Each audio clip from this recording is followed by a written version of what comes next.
quando a gente tem um microprocessador que é super escalar, a gente consegue finalizar várias instruções ao mesmo tempo, mas tem certas coisas aí a gente pode executar fora de ordem. E é isso que a gente vai ver nesse vídeo. Ver se é mais fácil do que parece e pode ser vantajoso. Tá. Então a gente tem aqui no lado direito um programa. Opa, perdão. Aqui eu tenho um programa com Assembly MIPS, tá? Que eu vou executar nesse circuito aqui do lado. Esse circuito, se vocês olharem, né, é parecido com o que a gente viu nos outros vídeos, né? Você tem um cara aqui que recebe todas as instruções, a gente despacha as instruções para essas caixinhas que vão executar cada uma das instruções, né? Uma instrução por caixinha, e aí depois das instruções serem executadas, a gente tem mais um buffer aqui que vai gravar os resultados. Isso é uma coisa importante, né, de se lembrar. A gravação dos resultados é feita em ordem. Tá? Então aqui você vem assim, olha, o resultado dessa instrução é tanto, ele vai lá e grava esse resultado. Beleza. Então o que eu vou fazer aqui é o seguinte, eu vou simular a execução. Então a gente logo de cara vai ver como funciona. Vamos executar em ordem inicialmente. Então, vamos lá. Opa. Aí toda vez que eu bato aqui a câmera dá um pulo, mas tudo bem, né, cara? Vamos fazer aqui, com vermelhinho. Então assim, né? A gente tem as instruções, a executar está aqui, está todo mundo lá. 1, 2, 3, 4, 5 e 6. Todo mundo está lá em cima. No primeiro clock, então, esses caras, na verdade esses caras estão no buffer. Deixa eu colocar eles direto aqui no buffer, depois eu faço uma gambiarra. 3, 4, 5 e 6. No primeiro clock, então, o processador está desocupado. Ele sempre pode executar essa primeira instrução, né? A primeira instrução, que é uma DDI. Então eu preciso de uma aula de inteiros. Então esse cara aqui pula para lá. E fica lá, o cara. Tá. Posso executar a instrução 2? Não. Por quê? Porque a instrução 2 precisa do S1, que é o resultado dessa execução da instrução 1 aqui. Então, o que a gente vai fazer aqui é o seguinte, né? A instrução 1 está aqui na ULA, e a instrução 2 depende da instrução 1, então ela vai ter que esperar. Então, congela toda a execução. No próximo clock, aí, a operação de ULA é rápida, né? No próximo clock, essa instrução vem aqui para o buffer para fazer o commit. Então, tem aqui, né? A instrução está aqui. Se ela está aqui, a gente já pode fazer forwarding. Se a gente pode fazer forwarding, então a instrução 2 vai para uma ULA que está livre. Opa, errei. Vai para uma ULA que está livre. A instrução 3 depende de alguma delas? Não. Ela está usando o S2, está usando o 0. Ela vai escrever o resultado em S2. Né? Então a instrução 3 pode ser despachada porque a gente está fazendo em ordem as coisas. Né? Então a instrução 3 vem para cá. A instrução 4 pode? A instrução 4 pode também. A gente tem uma ULA livre, então a instrução 4 vem para cá.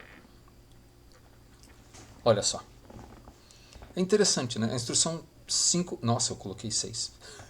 A instrução 5 depende das outras, então ela não pode ser despachada. Mas é interessante que a instrução 1 fez todo mundo esperar. A partir do momento que a instrução 1 foi executada, a gente conseguiu executar todo o resto em paralelo. E executando em ordem, né?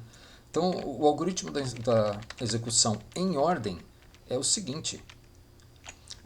Se a próxima instrução está disponível, tipo, tem todos os números, todos os dados que ela precisa, e tem alguma unidade de execução que está livre para executar ela, a gente despacha. Então, é assim que a gente despachou para execução a instrução 1. A instrução 2 não está com todos os números prontos, então, ok. Então, para todo o pipeline, trava até esperar que a instrução 2 possa ser liberada. O que isso sugere é que a gente não precisa esperar essa instrução 2. Porque a instrução 3 é um LW que não tem nada com ninguém, a gente poderia ter colocado o LW aqui. E é isso que a gente vai fazer. Tá? Eu vou só tentar fazer de uma forma mais sistemática a simulação, então. Mas a ideia é a seguinte. Quando a gente paralisa a execução por causa de alguma instrução que está pendente, a gente está perdendo tempo porque a gente poderia adiantar um pouco o trabalho com as instruções subsequentes que não dependem dessas. E essa vai ser a ideia. E o algoritmo é o seguinte: se tem alguma instrução aqui nesse buffer de despacho que está pronta para ser executada, quer dizer, ela tem todos os dados para executar e tem alguma unidade de execução para executar ela que está livre, a gente vai despachar para executar. E acabou. O que tiver nesse buffer, que tiver pronto para ser executado, a gente manda executar. E daí, lá embaixo, esse cara aqui vai garantir que a gente grava os resultados na ordem original em que eles apareceram. Essa que é a ideia, tá? Então vamos lá, deixa eu zerar tudo isso aqui de novo para poder fazer. Agora vamos fazer fora de ordem, então, bem do jeito. Então a gente tem as 5 instruções aqui. Tá. Primeiro clock, então, essa primeira instrução vem para a ULA aqui, porque ela pode ser executada. A segunda instrução depende da primeira, então ela tem que esperar. A terceira instrução é LW, que não depende de ninguém. Ela está pronta para ser executada, então a gente tem, né, tem aqui, ó, a unidade que mexe com memória, né? Está livre. Então a gente despacha a terceira para executar também. Foi a terceira. E a quarta? A quarta também não depende de ninguém. Eu tenho uma ULA livre, a ULA 2. Então a quarta instrução vem para essa ULA 2. Puf. A quinta instrução depende, né? Olhando lá o S2 e o S4, ela depende tanto da 3 quanto da instrução 4. Mas essas três já estão prontas. E o que vai acontecer é o seguinte: a primeira provavelmente foi a primeira a entrar. Essa primeira instrução, então, ela vai entrar aqui para poder fazer o commit. No momento em que ela entra aqui, daí eu já vou poder despachar a instrução 2. Mas acho que antes disso a instrução 4 vem para cá, certo? E agora sim, a instrução 2, eu vou mudar de cor aqui. Vai ficar uma bagunça, mas acho que vocês entendem. A instrução 2 vem para cá para ser executada. Puf, porque ela está precisando desse resultado da instrução 1. O que acontece agora? A instrução 1 é a primeira instrução que chegou no buffer de commit. Commit significa compromisso, né? Tipo, estou me comprometendo que o valor que está ali está certo. Então, chegou um valor ali, quer dizer que esse valor pode ser gravado. Daí a gente faz em ordem. Ó. Ele pega e gravou o resultado da instrução 1. Ele não pode gravar o resultado da instrução 4 porque ainda tem a 2 e a 3 antes para ser gravado o resultado. Então a instrução 4 espera. Tá, aqui eu vou supor que essa leitura de memória demora muito. Tá? Tipicamente você perde uma leitura de memória assim. Pode acontecer de você perder 2 clocks, pode acontecer de você perder 20 clocks, varia bastante. Então eu vou assumir que aqui esse cara demora muito. Se ele demora muito, então dá tempo da instrução 2 vir para cá. A instrução 2 é a próxima instrução, então a gente vai gravar o resultado dela, que é fazer o commit. A instrução 5 ainda não pode ser executada, né? Então o próximo passo aqui, agora mudar de corzinha, finalmente o cara acabou a instrução 3, aí agora sim ele pode gravar o resultado da instrução 3, porque ela é próxima na ordem, e agora ele pode gravar o resultado da instrução 4.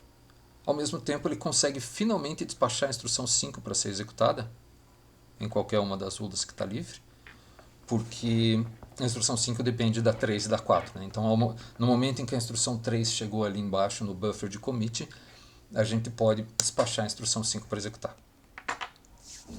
Tá. Qual que é a vantagem? A vantagem é que a gente não precisa ficar esperando, porque a gente sempre tem um monte de instruções que são independentes umas das outras, para ser executadas. Esse buffer para fazer o despacho ele tem acho que 64, 128 instruções possíveis de se executar. Tem um monte lá que não depende de ninguém. Então, se a instrução está pronta e tem a caixinha, você manda executar e tudo que você faz daí é, né, guardar temporariamente o resultado de execução aqui até todo mundo chegar em ordem para executar. Na minha cabeça, isso aumenta bastante o desempenho. Mas isso exige bastante circuitaria extra. Vocês devem ter visto aqui pelas setinhas que você tem que guardar informação de tudo quanto é lado para saber a ordem original, para saber quem depende do que, o bypass que dá para fazer e que não dá.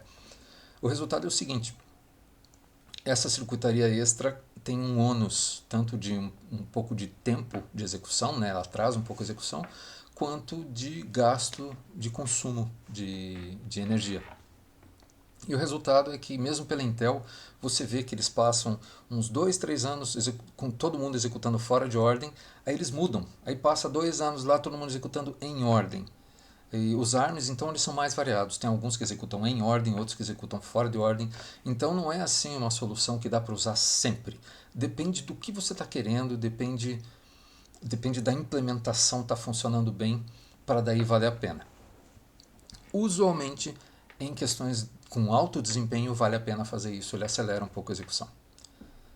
Eu tenho uma última observação só para fazer, que é o seguinte: e se eu não quiser gravar os resultados em ordem? Porque aqui eu estava esperando, né? Eu fiquei esperando aqui, ó, a instrução 1 ficou mofando, até aparecer a instrução 2 para a gente poder escrever. Não, desculpa, não foi a 1 que ficou mofando.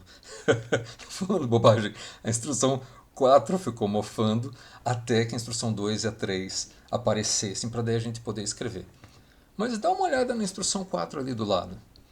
Ó, a DDI $S4, $0, constante 51.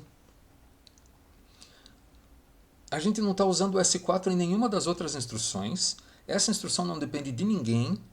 A gente podia ter escrito fora de ordem. Então, assim, vocês não precisam entender isso, né? O que eu quero é que vocês entendam como funciona a execução fora de ordem com os resultados em ordem, porque eu acho que é bem mais fácil de entender. Eu só estou aqui mostrando que dá para a gente gravar os resultados fora de ordem. Só que você precisa de mais circuitaria ainda para decidir, tipo, ó, aqui no começo, né, você tem os vermelhinhos, aqui no começo tem o 1 e tem o 4.